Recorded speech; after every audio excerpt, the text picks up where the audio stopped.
Welcome to the Jesus Show. Not that one. Hey everybody, welcome back to the show. Today I'm putting it out. Man, I feel like I'm screaming at you guys. Today I'm putting out the episode once again, late. Oops. I started not feeling good. When did I come back? Tuesday? No, not yesterday. The day before. Monday. I got back Monday. I was on a fake, or no, wait. No, I got back Sunday night. Sunday night, technically, can you shut up? I got back. That's Apollo fucking around with his toy. Hey, shut up. Psst.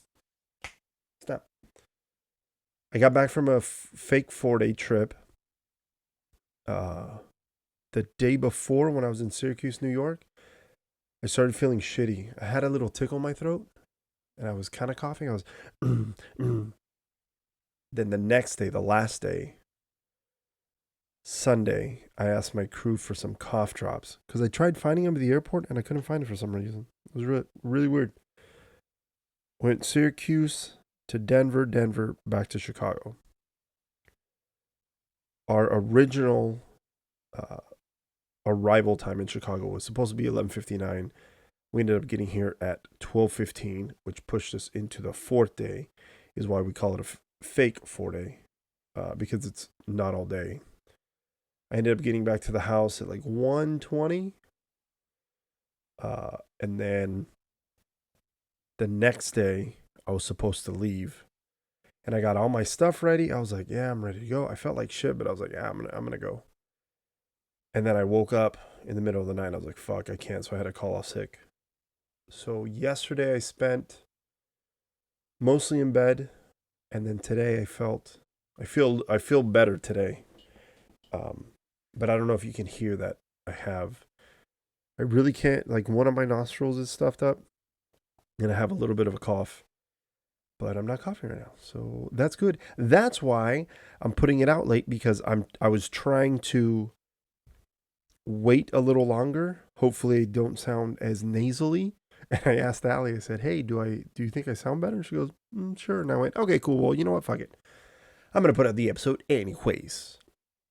And guys, remember, follow me on Instagram at The Jesus Show NTO, Twitter at Jesus Show NTO, Facebook, The Jesus Show Not That One, TikTok at The Jesus Show Not That One, YouTube, type in The Jesus Show Not That One or The Jesus Show NTO, and then email me your questions, comments, concerns, The Jesus Show NTO at gmail.com.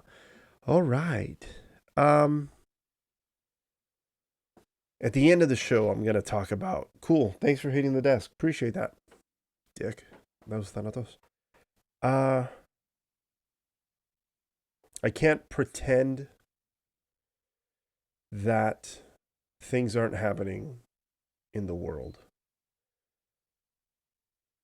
I know this is supposed to be, at least for me, this is supposed to be fuck around time. This is supposed to be silly, talk about anything I want. I try not to talk about heavy stuff, but I know in the past I have. It's hard for me to just pretend that, everything's okay in the world. It's not. And I know some people say, oh, but this is a to forget about stuff. Like, nah, man, there's people out there in the world that don't have that luxury. Just because you may have the luxury of, oh, I want to pretend nothing's happening for whatever amount of time. Nah, man, that's not how shit works in the world. And I hate when people say shit like that. When like, oh, why does everything have to be this? And why do you have to bring that up in? Why do you have... Because, motherfucker, that's how the world works. Just because just because it doesn't happen for you and you can pretend that everything's okay, it really isn't. And I mean, I can't really think of a time where I've been able to just be like, oh, ha ha ha, everything's fine. Let's pretend nothing's going on. But at the end of the show, I was gonna get into it. I mean, I guess I should have just got into it in the beginning of the show, but I'm not going to because I run the show and that's how I'm going to do it. Okay. How do you guys feel about turbulence? Have I talked about this before? I don't know if I have. Anyways, if I haven't, good. If I have, then I hope I have the same opinion that I do now about it then. Did that make sense? Probably not. Fuck it. I love turbulence. Turbulence puts me to sleep. When I'm in the air and I'm sitting there, if I'm deadheading or I'm non-revving, either like just turbulence, just it's like somebody's rocking me to sleep. I'm like, this is so good. It's fantastic. When me and Ali would fly out of LA to any of the international destinations we had, which were what? Singapore, Shanghai, Melbourne, Sydney, London, Narita. What else did we have? I think that was it out of LA. Anytime we were on the 7-8 and it was time for sleepy time in the air, I slept like a baby. That plane would start moving kind of violently, and I just, man. For the most part, with smooth flights, I would fall asleep as well. But sometimes if it was really smooth and like I couldn't sleep, it was harder for me to fall asleep. But the moment a little turbulence came, oh man, it was so good. It was so good. The reason why I talk about turbulence is just the other day we were going into Denver, and Denver is notorious for being turbulent going in. I mean, even over here in Chicago. But going in, it was really bad. I'm sitting in my jump seat. And I was, I just sit there. And passengers can see my face. I'm like, and it was funny because this lady, she was, every time we would kind of drop a little, she was, oh, oh, oh. And I'm trying not to laugh because, I mean, turbulence is scary to some people. You know what I mean? Um, but I thought that shit was funny. And I was like, ugh. That's why I was like, turbulence doesn't bother me. Because what I think about is there's other things that I have to do to make sure if they're, if I can. Make sure you as a passenger are strapped in and safe. I have to make sure that I'm strapped in and safe. I have to make sure that my fellow coworkers are strapped in and safe. And then once all that is done, then I think, okay, worst case scenario, what's going to happen? Then I start thinking, okay, what do I do if the oxygen mask come down? Okay, well, I have to put it over my nose and my mouth. Then I put the elastic band over my head and then I tighten it. Okay, cool. Then what? Then I think, okay, well, then the captain's going to call if I'm in charge of the flight. That was gross, I'm sorry. If I'm in charge of the flight, he's going to call and then I'm going to have to pay attention to important information. Then I have the tools I have for work, right? So these are different things that are going on that I'm thinking about during the turbulence. Then I start giving myself scenarios like, okay, well, what about, okay, well, what are your commands in case of an emergency? What door are you at? Does this door have 1 lane or 2 lanes? Blah, blah, blah, blah, blah. There's a lot going through my head. That's why I feel that I don't find turbulence scary. And the fact that talking to many pilots, first officers and captains, even when I started flying, everybody just said, hey, it's like going down a bumpy road. Like it's potholes in the sky. Granted, it's a little more scary for most people because a lot of people don't fly all the time like we do. And it's different when you feel bumps and you're 35,000 feet in the air. It's a little different than being on the road, because on the road you're on the road, you can see it, you're on the ground, right? Up there you're really high, so I can see how it freaks people out. One time it was it was Thanksgiving, the first year I was a flight attendant, 2012, and I'm working with this girl, and she's freaking out. She was the purser of the flight. She's freaking out, and she's like, I mean, it was, in her defense, it was really bad landing into Denver. We're going and we're rocking and we're rolling and brr, brr, brr, brr, brr, brr. And she even goes as far as to grab my hand, just because she was just freaked out. Like, we fell, and then she grabbed onto my hand because my hand was right there. And oh man, her palms were so sweaty. I was like, ugh. She grabs onto me, and I said, hey, it's okay. And she started doing like the oh. And I'm sitting there, the passengers can see only my face, not hers. Because the plane we were on, you can only see me. And I was like, chill, relax. Everything's fine to the passenger. Everything's fine. We land, and she was supposed to make announcements. Welcome to Denver, the time, blah, blah, blah, blah. And she goes, I can't. Can you do that? So I grab the thing, and I make the announcements for her. We get to the gate, everybody gets off.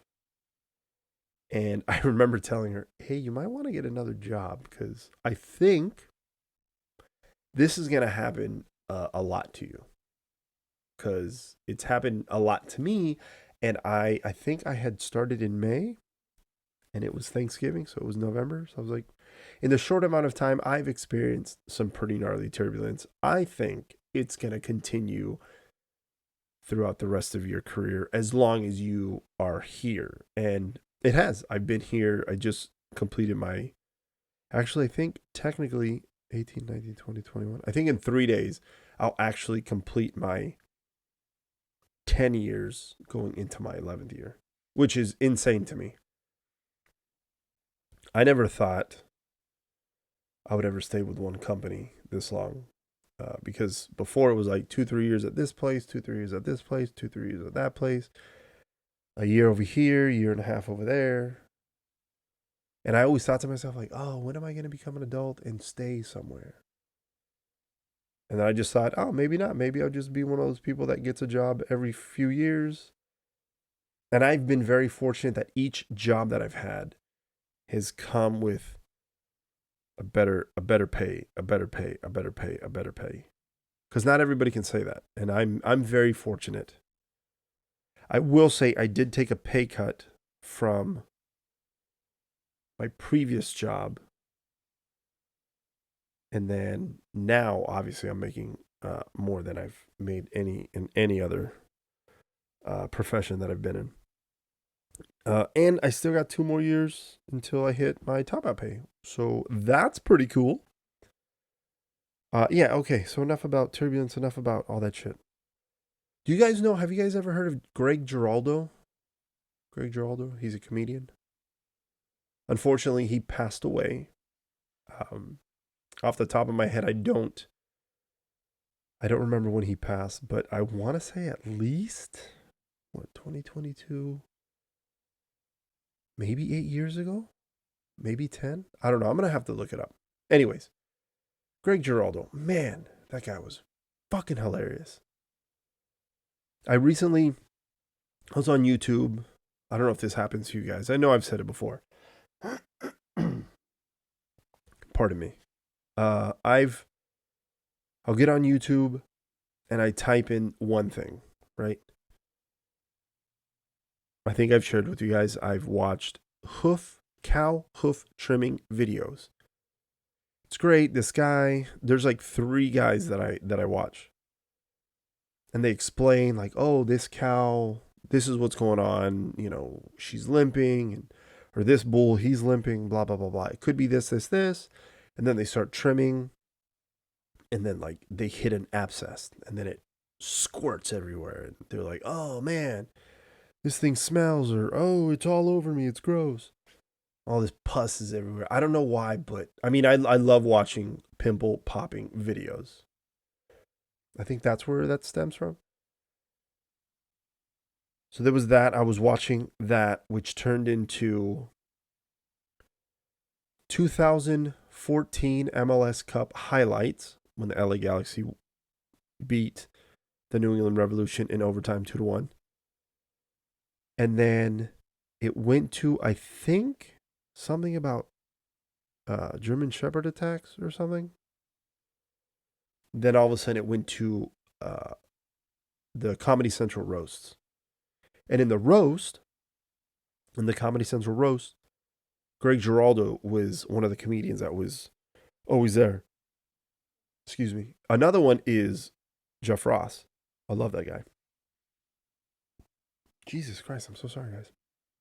I'm burping everywhere. But yeah, Greg Giraldo. So I've seen him on the roast before, and then I was, watching these videos, and I'm like, oh yeah, Greg Giraldo. And then I started just typing in Greg Giraldo, and I started watching his stuff. Hilarious. That guy, fuck man, he is one of those comics that passed away way, way, way too soon, and it sucks. No, I'm not gonna say that. No, no. It sucks that Greg Giraldo passed away too soon. Period. End of that statement. I was gonna say something else, but no, that would be fucked up for me to say because I don't want anybody. I don't want anybody to. Well, yeah, I don't want anybody to die, except for terrorists. Fuck terrorists.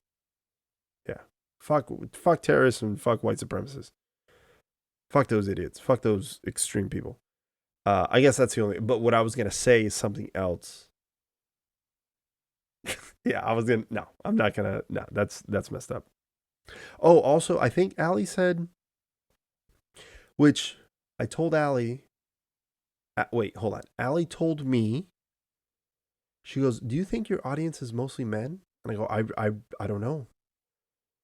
I don't have any of the analytics to tell me that. I go, I really don't know. And she said, "Do you think when she did her episode, she goes, do you think more women listen to my episode?" And I go, I don't know, baby. Then he says, "Do you think you should talk about something that would appeal to women?" And I go, "Yeah, sure. I mean, I'm up for it. I don't know what that would be. I don't know. Like I don't know anything about flowers, but I don't know. I think tulips are nice. I've seen those. Um oh, I know. I think women like a lot of pillows on everything because if you look at our couch downstairs, I feel like we have 50 pillows when we should have maybe 4. Even our bed, I have 2 pillows I sleep with. Then Allie throws another pillow at me like, "Oh, this is yours." I'm like, I don't need 3. Why do I need 3 pillows? Why do I need 2 pillows? I just need one good comfortable one. Um but I know when she's made the bed, I feel like there's 2, 4, 5, 6. There's like 8 pillows. I'm like, why so many fucking pillows? In the guest bed we used to have in Vegas, that one, fuck. That was 1, 2, 3, 4, 5, 6, 7, 8, like 9, 10 pillows. Maybe I should talk about pillows and the firmness, the softness. Uh, I don't know. Ooh, how about this? To go off subject a little bit. Um, Today Allie and I went to Rooms for Less or Room Space, Rooms Direct, Rooms to You, Room for Us for You. I don't know. We went to some furniture store It's over. If you live in the area, let me see if I get this right. Over in Merville by the mall, across from Ashley Home Furniture, next to Wise Guys Alcohol Premium Plus Depot Emporium for alcohol. Yeah, over there. We went over there. Allie didn't like, she doesn't like the firmness of our mattress we have right now. She says it's too soft. So we went in, we said, hey, can we exchange it? And they're like, yeah, just, we can just do a swap because we have 30 days. We went in and Allie goes, what do you think of this one? So I tried the firm mattress. And we used to have a Tempur-Pedic, which we loved. Ironically enough, no, I don't know if it's ironic. No, let's not call it ironic. I was at the Y. I was at the squat racks, and these three people, these two guys and this woman, they're talking, and I hear them say, this one guy goes, "Yeah, we got a Tempur-Pedic, and oh fuck that, like that's the dumbest bed." And then the guy goes, "Yeah, that's a stupid bed." And the girl goes, "Yeah, they're expensive, and that's not good." And I wanted to tell him, are you guys dumb? A Tempur-Pedic is one of the finest mattresses you can get. We had a Tempur-Pedic, and that shit was amazing. What's wrong with you guys? But maybe they don't know what comfort is. Maybe they're used to spring mattresses. Which, if you go from a spring mattress to a Tempur-Pedic, that's like you're eating. I don't know what's a good example. It's like you're eating just regular deli meat that you buy at the store. That's like Oscar Mayer or something, right? That's like the spring mattresses, right? And then you go and you're eating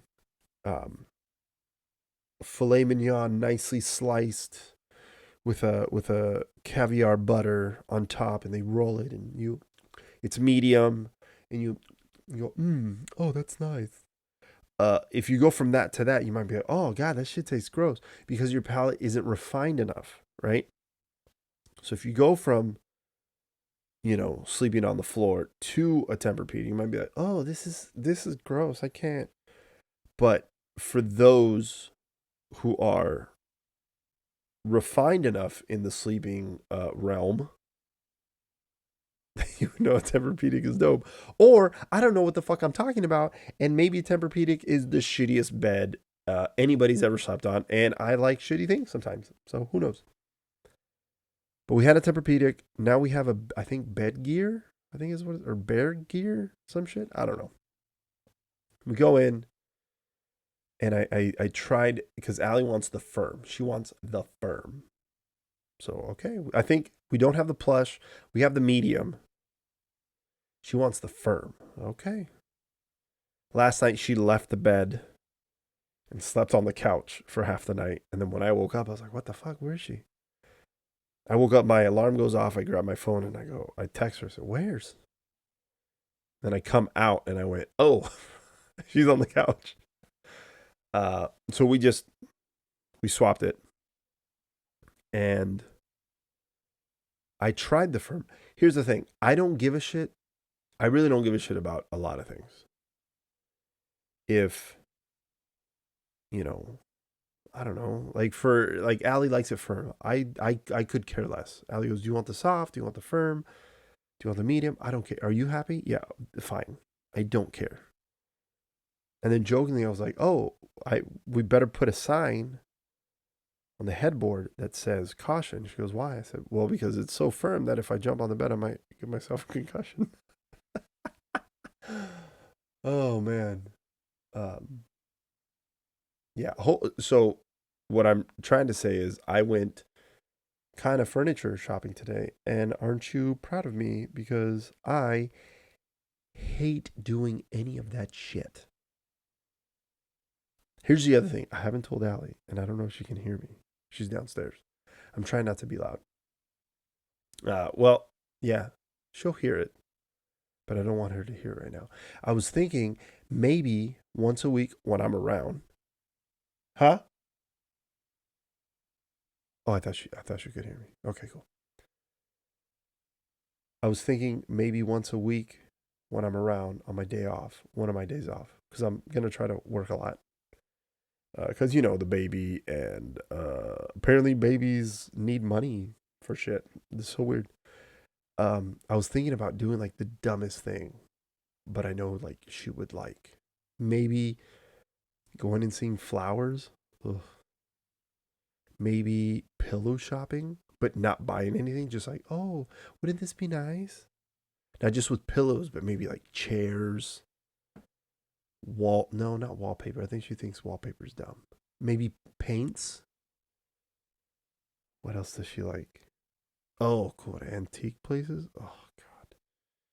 Shoot me now. But just to be like, oh, and then I can talk about it with you guys. And then maybe if I'm talking about things wrong, you women who are listening and or watching can email or shoot me a text if you have my number and be like, hey, you should do this instead. And then maybe I'll have more womanly appeal and it won't be all about farts and buttholes. So I don't know. Who knows? Yeah, give me your ideas. Let's see how I can be better for you. A little bit for Allie too. Oh, I just found out at work that a new flight attendant. I don't know how new she's pretty new. I want to say she's been flying for maybe a month. She's based out of, if you're listening to this and you are another flight attendant, hit me up. I'll tell you where they're at. Or if you're not a flight attendant and you just want to know, hit me up. I'll still tell you. But I don't want to say it on the show because I don't want to possibly get in trouble. Not that the company I work for listens to this shit, but God forbid anybody were to say, oh, well, he mentioned this on the show. I can be like, I didn't mention shit. Well, I am, but I'm not getting into specifics. Covering my ass. So this new flight attendant, she wrote up, like she saw a flight attendant do something and said, I'm going to get this person in trouble. And the thing that the flight attendant did to, I don't know, for lack of a better word, I don't make piss the flight attendant off, or I guess have the flight attendant want to write her up. I don't know. I guess that's what you would say. So we have flight attendant 1, flight attendant 2. The brand new flight attendant is flight attendant 1. So flight attendant 1, I'm brand new. I know everything. Some of them do act like that.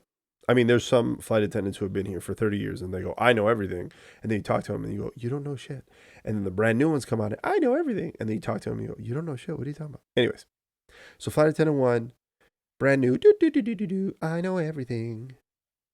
That flight attendant number 1. Flight attendant number 2 goes, oh man, this seems like a good time to take a little break from serving the passengers and picking up the trash. And I just did a walkthrough to make sure everybody's happy. Everything's good. Let me sit down. You know what I'm going to do? I'm going to drink a Coke because I have a craving for a Coke and we have copious amounts of Coca-Cola on the plane. And flight attendant number 2 cracks one open and drinks a Coke. Well, flight attendant number 1 goes, absolutely not. Wait, flight attendant 1, yeah. So flight attendant 1 is thinking, oh no, flight attendant number 2 does not deserve a Coca-Cola. That belongs to the company. I'm going to write her up. And flight attendant 1 wrote up flight attendant 2 for drinking a fucking Coke. What? Yeah. The crazy part about that is we're allowed to do that.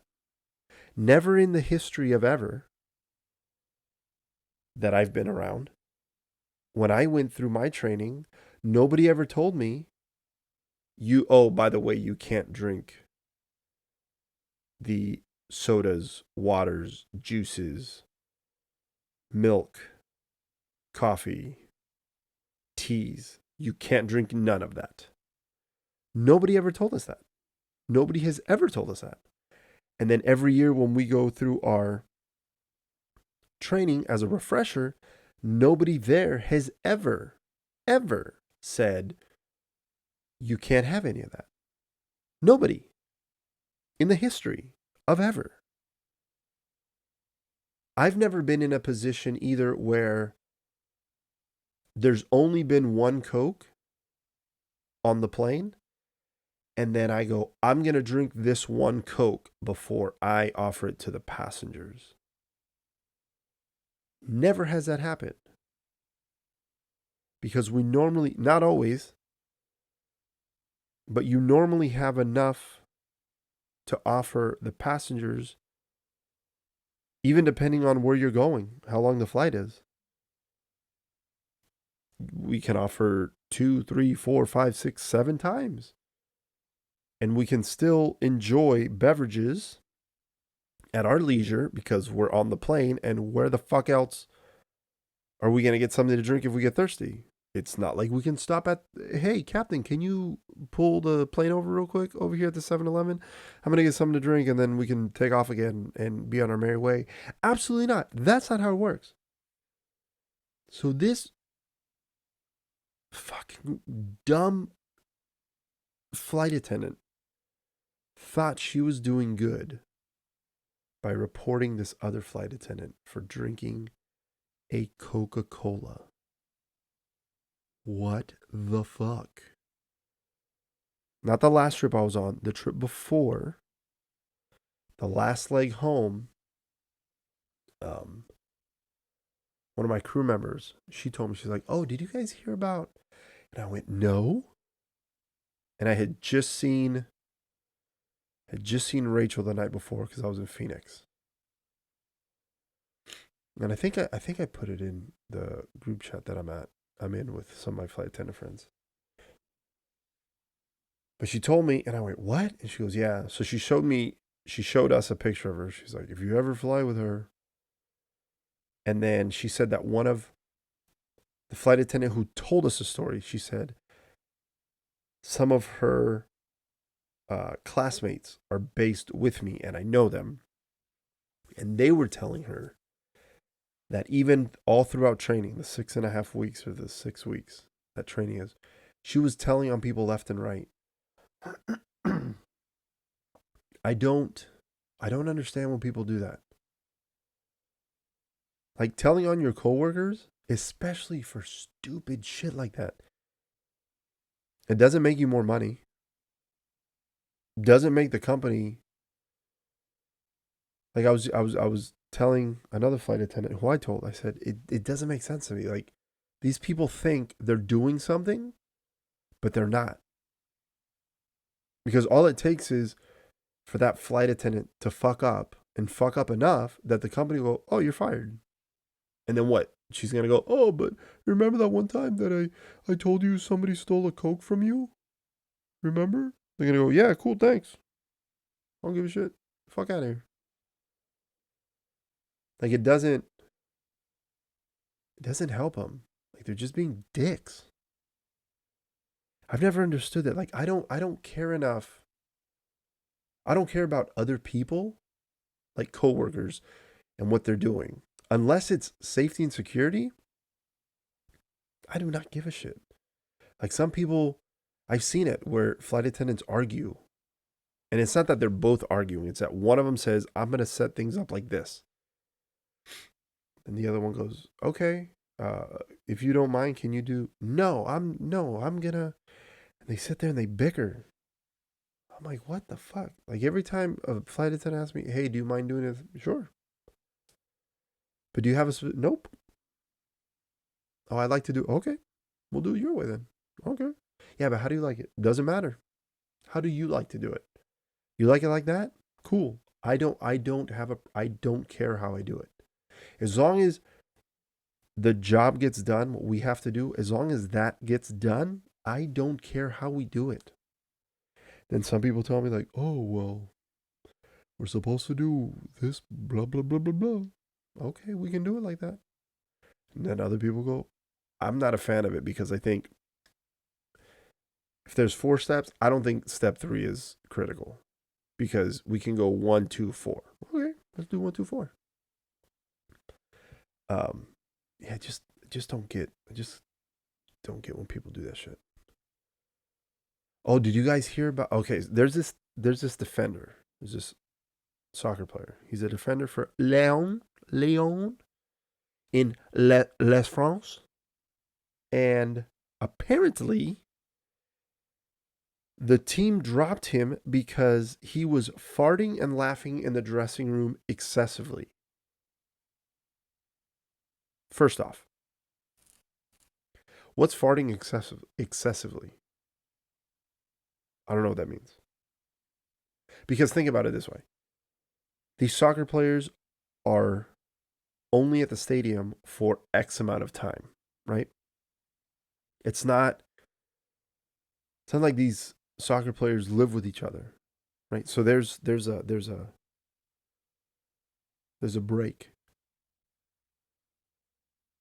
So to be farting and laughing excessively in the dressing room, in the locker room, what does that mean? Does this guy fart from the moment he gets to the stadium and he farts on his like he farts coming in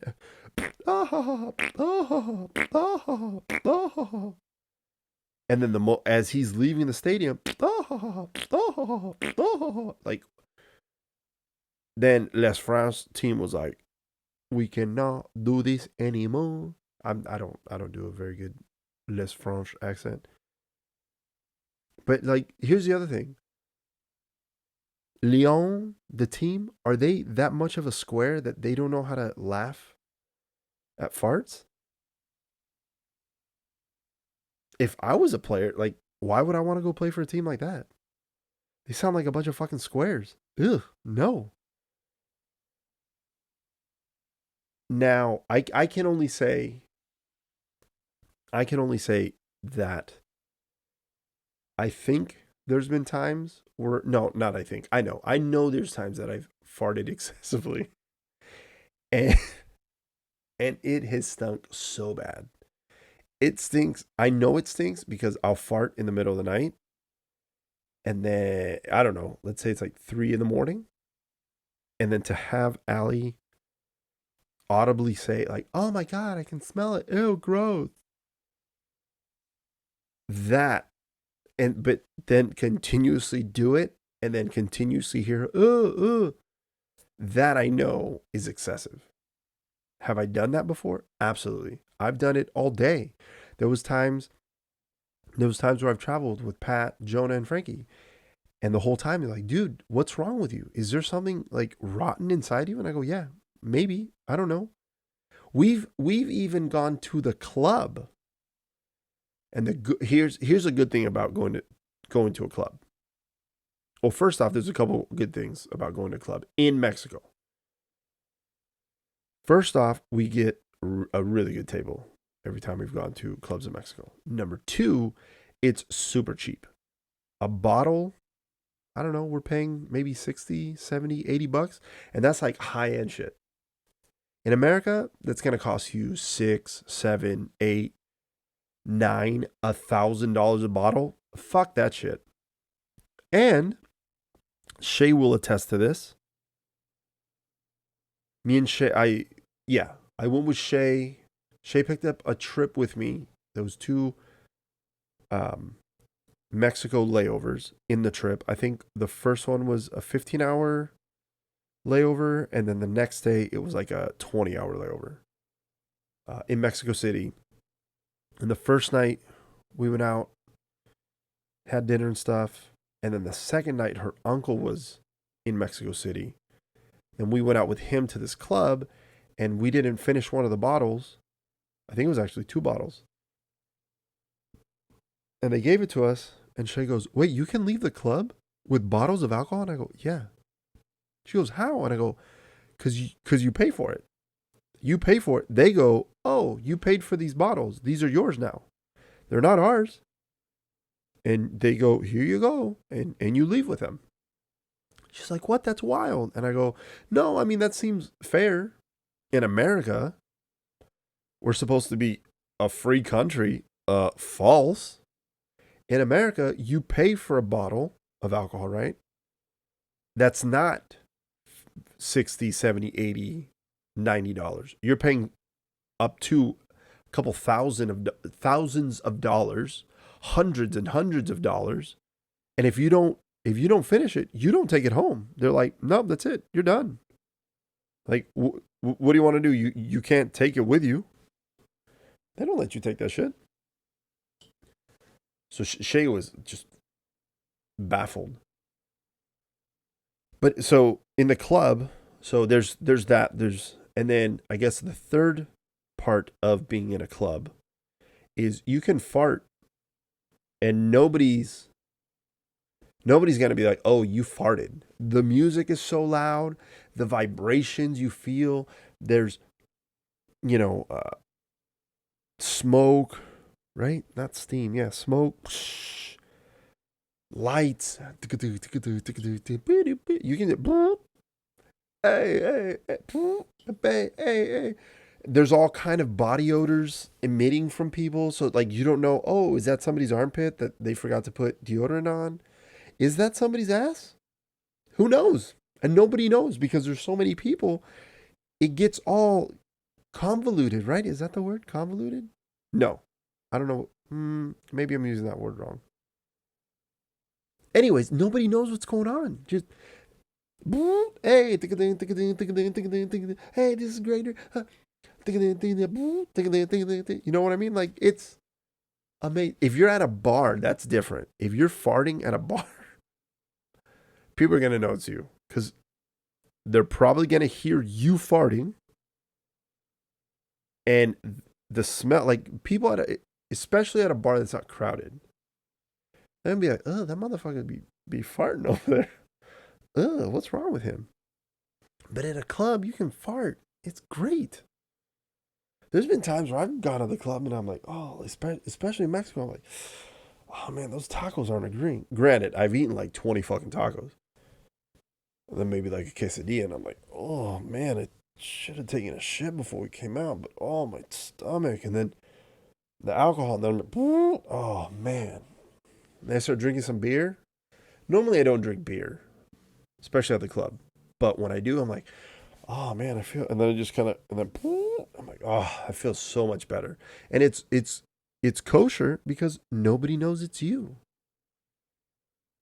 But when you're with your friends and they smell it, like I've had it where Frankie, Pat, and Jonah, I think even AJ, I think I farted one time. He was like, he looked at me like, oh, that was you. And I went, yeah, it was me. But that's it. Like, nobody else is going to know. What I'm trying to say is, hey, Leon, French team, you guys are fucked up, man. Like, to cut somebody for farting and laughing, all they're doing is having,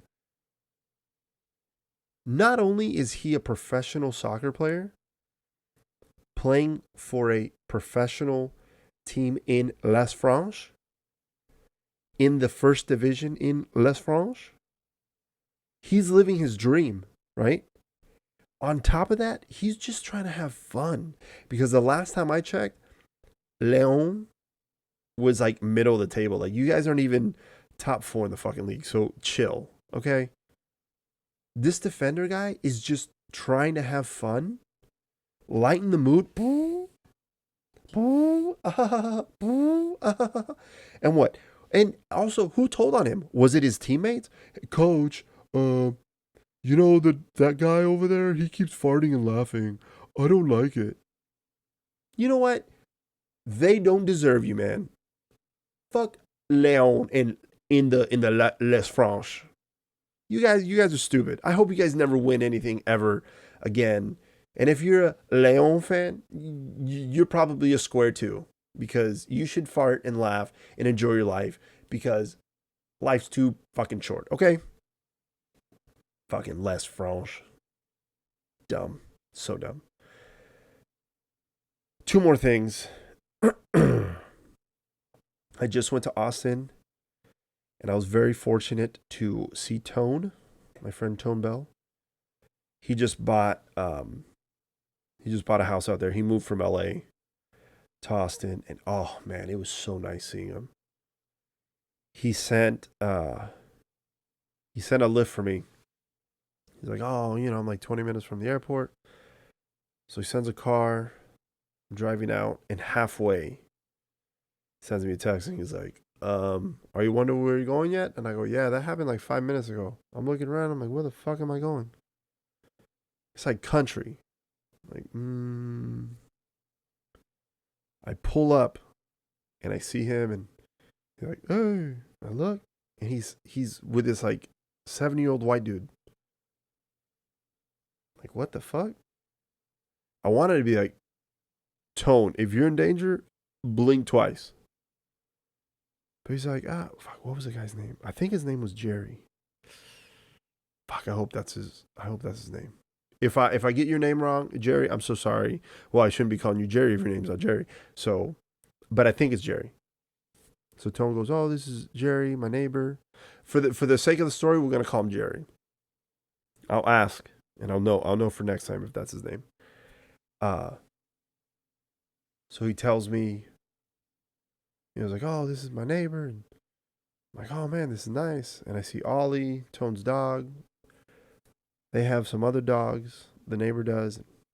Then Tone goes, "Oh, you want to go pet donkeys and Longhorn?" And I went, yeah." So we go in the back to this guy. I think the guy has like 12 acres.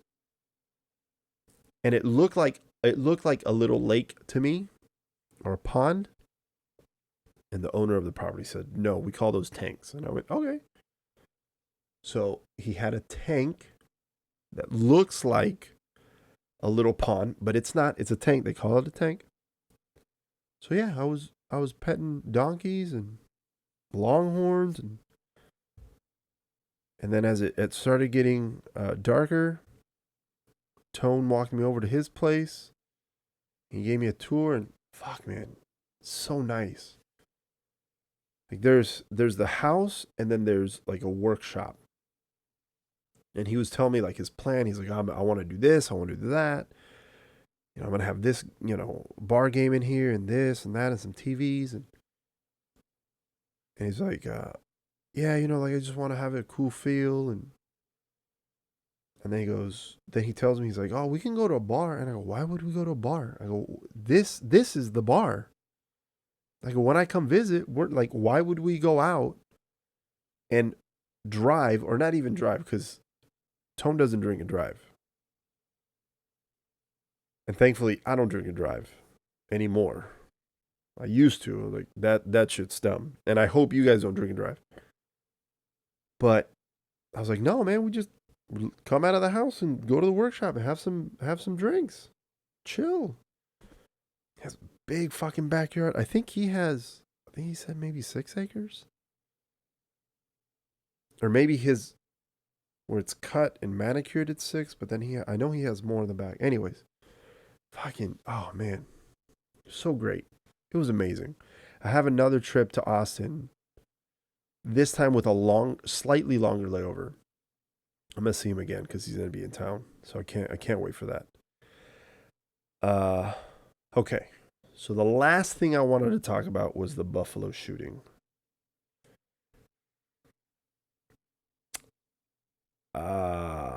Man. I've never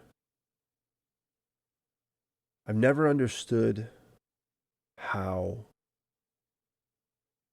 any person can be upset at another person because of the color of their skin. That's that's crazy to me. I don't understand it. To have somebody have so much hate in their heart to have somebody grow up being taught that, being fed that. It's fucked up. I saw some things where some people were saying, oh, and it's weird because they call him an 18-year-old boy. No. He's an 18-year-old man, for lack of a better word. He's an 18-year-old dumb fucking man child is what that dumb motherfucker is. But to drive to a predominantly black neighborhood to inflict the most harm you can to black people because he's white. I mean, he's a self-proclaimed white nationalist, I think is what I read. It's fucking insane, dude. And what's crazy is he bought a gun, at 18? Which is crazy because the United States says, you can buy a gun, that's chill. But you can't buy alcohol because that'll ruin your life. Or you might ruin somebody else's life. That's fucking insane to me. And I've had people talk to me and say, oh, you just don't know. And I'll never understand that shit. You let people buy a gun before they can drink? Fucking stupid. You let 18-year-olds into the military, but you don't let them drink? Hey, you can go die for your country, but you legally can't enjoy an alcoholic beverage. Because that's too much. You can go kill people in a war, but you can't drink. That's too much. You can go see people die and get blown up and all that shit, but no. Drinking's gonna affect your mind too much. It's fucking insane to me. It's fucking stupid. And I don't know. I'm telling you now, I don't know how to fix this problem. Because if I did, I would, and I'd be, I don't know. I'd be a genius. I don't know how to fix this fucking problem that we keep having, where people keep shooting people because of stupid fucking reasons. I don't know how to fix it. But it's crazy to me that we can't all agree that something has to fucking change. There's people out there that go, no, everything's fine. It's not fucking fine. It's infuriating when I hear that argument. No, it's no. It's a fucking gun problem. And it's gross. It's gross when I hear people go, oh, this is America. We have the free. As an American, I should have the freedom to not be shot when some other fucking moron decides that he's having a goddamn fucking bad day. That should be the freedom. To know that another U.S. citizen isn't going to fly off the goddamn fucking hinges because this motherfucker thinks that everybody's against them. Go fuck. You know what? If I want those people to go put a bullet in their fucking head 7 goddamn times. Ka. Blow out your own fucking brains. But to go out and do it to innocent people, that's bullshit. And I'm trying to not get super pissed. But it's hard. It's hard not to. It's crazy. Yeah, that's what I'm gonna. I think I should stop it there because I think I'm just gonna keep. I think I'm just gonna progressively get worse. Yeah, just fucking A, guys. I mean, we don't have to love each other, but for God's sake, dude, we don't have to fucking shoot each other either. That's fucking insane. Okay. That's the episode, guys. Thank you for watching. Thank you for listening. Remember, rate, like, subscribe. Tell everybody you know. to listen to and watch the Jesus Show. Not that one. I'll see you next week.